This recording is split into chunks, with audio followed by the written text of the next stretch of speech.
Episode 15 की starting होती है और यहाँ पे हमारे यांग को दिखाया जा रहा होता है जो कि बहुत ज्यादा गुस्से में भी होता है और अपनी पावर्स को रिलीज करते हुए कहता है कि अब ये मेरी बारी है, क्योंकि मैंने यहाँ पे भोयर के एनर्जी स्टोन्स की वजह से अपने आप को रिकवर कर लिया है। तो अब मैं यहाँ पे फाइट करने के लिए पूरी तरह से रेडी हूँ। मैं उस दोबारा से ग्रे वुल्फ के साथ फाइट करूंगा और देखते हैं कि कौन यहाँ पे जीतेगा। चाहे कुछ भी हो जाए, अब तो मैं जीत के दिखा दूंगा। तो जो यांग होता है ना, बड़ी तेजी के साथ आगे बढ़ता है और वो जो बड़ी सी केव रहती है उसके सामने जाके अपनी एनर्जी को रिलीज करते हुए कहता है कि अब बहुत हुआ कमीने, चल तू कुत्ते चल बाहर निकल और मेरे साथ फाइट कर। अब यहाँ पे फाइट की बारी है। तो यहाँ पे हमारा जो वुल्फ होता है ना, वो बाहर की तरफ निकलता है और अपने किलिंग इंटेंट को रिलीज करता है। किलिंग इंटेंट तो ऐसा नहीं कि यहाँ पे आप भी रिलीज कर सकते हो मन मर्जी, बट ऐसा है कि जब आप बहुत सारे जानवर या कितने भी क्रिएचर्स को मारते हो ना, ऑटोमेटिकली आपके आसपास बहुत ज्यादा किलिंग इंटेंट बन जाता है। तो वही होता है, यानी कि उसने बहुत सारे लोगों की जाने ली होती है। तो वो कह रहा होता है यांग उसके करीब आते हुए, पागल कुत्ते अब तेरे मरने की बारी आ चुकी है, अब मेरे हाथों से तू मरेगा। और साथ ही वो बड़ी तेजी के साथ आगे बढ़ता है हमला करने के लिए। दूसरी पल वो बहुत ज्यादा जख्मी हो जाता है और कह रहा होता है कि हम दोबारा फाइट करेंगे, पर हम कल करेंगे, पर अभी मैं बहुत ज्यादा जख्मी हूँ, दोबारा वापस जरूर आऊंगा, तेरे को हरा दूंगा। पर दिखाते हैं जब वो दूसरी बार वापस आता है तो दूसरी बार भी हार जाता है, फिर तीसरी बार भी हार जाता है और चौथी बार भी हार जाता है। पांचवी बारी में ना आके उसके पूंछ पे काट लेता है, सॉरी सॉरी उसके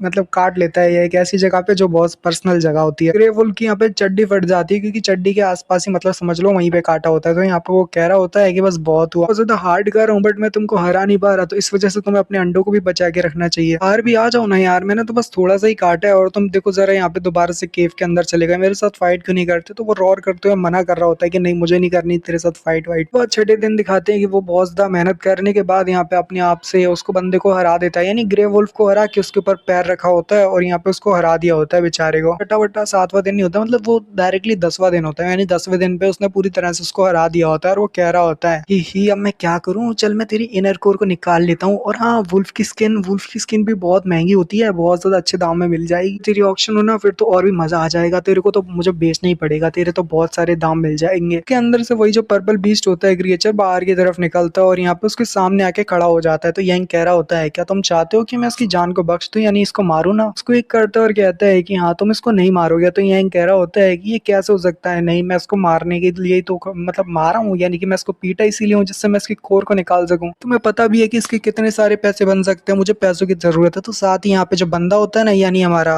वही पर्पल बीस्ट, वो उसकी बॉडी को अपने अंदर ले लेता है। दोनों ही जो होते हैं ना यंग की डेंटियन के अंदर चले जाते हैं। तो यहाँ पे वो उसकी बॉडी मतलब जो होता है ना वुल्फ की बॉडी को लेके अंदर चला जाता है। तो यंग कह रहा होता है जीसस क्राइस्ट को, तो जरा उस पर्पल बीस्ट ने मेरे साथ कितना बड़ा धोखा कर दिया, उसको मैंने रहने के लिए घर क्या दे दिया, वो मेरे जो शिकार है उसको छीन के मेरी डंटियान के अंदर भाग गया। उसके साथ ही यहाँ पे जो अंदर की जो जगहें होती है ना, यानी कि जहाँ पे हमारा जो पर्पल बीस्ट होता है वो एकदम ऐसे जीवन जी रहा होता है जैसे भाई क्या बोलूं, मतलब जो होता है ना एकदम जैसे गोल्ड का पानी है, जो ये मतलब गोल्ड के पूरे सोना चांदी में एकदम डूब जाओ, बिल्कुल वैसे ही एकदम लेटा हुआ होता है एकदम मजे से। कह रहा होता है कि तुम मेरी जगह पे ऐसे लेटे हुए हो जैसे ही जो तुम्हारी खुद की प्रॉपर्टी हो, तो तुम्हारी प्रॉपर्टी नहीं है ये, मेरी डेंटियान है जिसके तुम मजे ले रहे हो। कह रहा होता है बट सुनो सुनो पर्पल बीस्ट, आखिर तुमने ये क्या किया, तुम जानते भी हो ना लिटिल वन तुमने यहाँ पे क्या कर दिया, क्योंकि तुमने मेरे से वो वुल्फ को छीन लिया है। तो मेरे बहुत सारा नुकसान हो चुका है, मैं जो पैसे कमाने वाला था और इतनी जो मेहनत की वो सारी बर्बाद चली गई ना, मुझे पैसे मिल पाएंगे। अगर मुझे पैसे मिलते तो मैं कुछ ऐसा खरीद सकता था जिसकी वजह से मैं शायद एक इननेट पावर हाउस को भी आसानी के साथ मार सकूं। अचानक से उसे बहुत ज्यादा हैरानी होती है, क्योंकि वहाँ पे बाहर की तरफ हमले हो रहे होते हैं और बहुत ज्यादा पावरफुल एनर्जी रिलीज हो रही होती है। तो यांग जो होता है ना अपनी सेंसेस में वापस आ जाता है। तो वो जो होता है ना यहाँ पे लिटिल वन से मिलने के लिए अपनी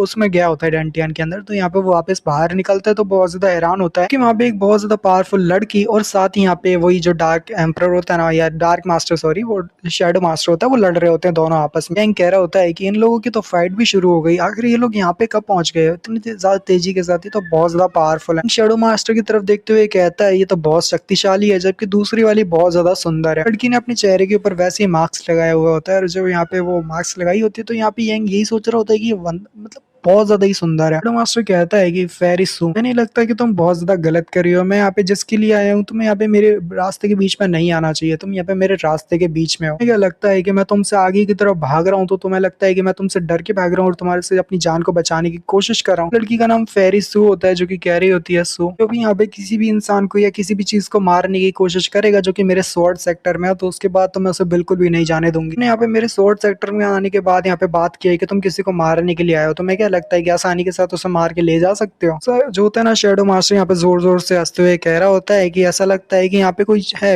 इंसेक्ट कीड़ा-मकोड़ा है जो कि छुप के ये सब देख रहा है। यांग बहुत ज़्यादा हैरान हो जाता है जब वो मास्टर हमला कर देता है हमारी यांग के ऊपर, क्योंकि वो उसकी प्रेजेंस को सेंस कर सकता है। ज़ीनो एक बहुत पावरफुल मास्टर एक छोटी-सी प्रेजेंस को भी सेंस कर सकता है, तो वो यांग को सेंस करने के बाद उस पे अपनी पावर से हमला करता है। यांग कहता है अरे नहीं, ये तो खतरा है। इसके साथ ही उसकी बॉडी के जो हमला होता है ना वो आर-पार हो जाता है और यांग की बॉडी में एक वैसे दिखाते हैं कि यहाँ पे जैसे छेद हो गया हो। एरिसु देखती है कि अचानक से यहाँ पे लड़का कहाँ से निकल आया, तो वो कहती है चिल्लाते हुए तुम्हारी हिम्मत कैसे हो रही है जो यहाँ पे तुम इस जगह पे आने के बाद कैसे लोगों को मार रहे हो। मोटर इलेम प्रोफाउंड वॉरियर तक को तुम छोड़ ही नहीं रहे, तुम अपने आप को बहुत ज्यादा पावरफुल कहते हो जबकि तुम छोटे लोगों पे मार के अपनी इज्जत को बहुत ज्यादा गिरा रहे हो। कहते हो मार रहे हो, नहीं कमजोर को भी मार रहे हो। तो यहाँ पे बंदा कहता है कि ये मेरी मर्जी होगी कि मेरे को किसको मारना है और किसको छोड़ना है। चिंता मत करो, यहाँ पे मरोगे तो वो सब लोग जिन लोगों भी मतलब जिन लोगों ने भी यहाँ पे सारी चीजों को देखा है, विटनेस किया है, वो सभी लोग यहाँ पे मरेंगे और तुम भी उनमें से एक हो। अपनी पावर्स के साथ सिस्टर सू के बहुत ज्यादा करीब आ जाता है और यहाँ पे जब लड़की जो होती है वो अपनी पावर्स को रिलीज करती है तो यहाँ पे बंदा भी हैरान हो जाता है क्योंकि यहाँ पे स्वॉर्ड्स के स्लैशेस बहुत ज्यादा तेज होते हैं और बहुत ज्यादा पावरफुल भी होते हैं। शैडो मास्टर कहता है कि इसके स्वॉर्ड स्लैशेस बहुत ज्यादा स्ट्रॉन्ग है, यहाँ पे पीछे की तरफ हटना ही पड़ेगा और उसके साथ वहाँ पे एक बड़ा सा धमाका होता है और हम देखते हैं कि जो यहाँ पे सिस्टर सू की स्वॉर्ड रहती है बॉडी के आर पार होती है, तो यहाँ पे वो कह रही होती है कि अब यहाँ पे खेल खत्म हुआ और तुम हार चुके हो। तो यहाँ पे बंदा कहता है ओ अच्छा तुम ऐसा सोचती हो, मैं तो बिल्कुल नहीं सोचता। और साथ ही वो ब्लैक ब्लड सील का इस्तेमाल करता है, वो सील जहाँ पे जो उसकी स्वॉर्ड के ऊपर लग जाती है उसकी जो की होती है उस पे एक तरह से वो सील कर देता है, यानी वो अपनी की का इस्तेमाल नहीं कर पाएगी लड़की ना, अपनी पूरी मैजिकल पावर्स का यूज कर पाएगी। एक तरह से उसकी पावर्स को यहाँ पे उस बंदे ने सील कर दिया होता है। तो यहाँ पे लड़की कह रही होती है कि तुम्हारी हिम्मत कैसे हुई है फॉरबिडन पावर्स का इस्तेमाल करने की। तुम्हें पता भी है कि एक बार जब तुम इस फॉरबिडन पावर का इस्तेमाल करते हो तो तुम कभी भी प्रमोट नहीं कर पाओगे, यानी कि तुम आगे नहीं बढ़ पाओगे, तुम पूरी तरह से पीछे रह जाओगे, पूरी तरह से यहाँ पे एक वीक इंसान बन जाओगे और कभी